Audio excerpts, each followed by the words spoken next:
Hello, welcome to another Dr. Pi tutorial. So what have you got for us today then, Dr. Pi? Normal ping uses icmp, which is often blocked on a firewall. Therefore, if you use TCP via Hping, you will often get a different result, and we'll be able to check whether a port is open, e.g. if you're trying to troubleshoot an application, or also if you're doing something a little bit nefarious, but that's up to you.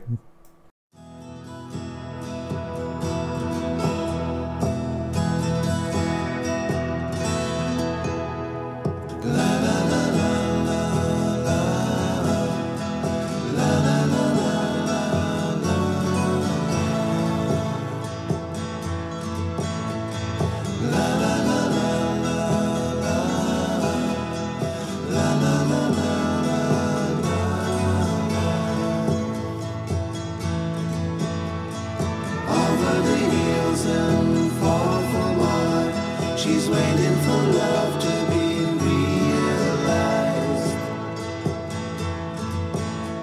I'll send her my heart covered as a gift, and hope that you'll take it into her side.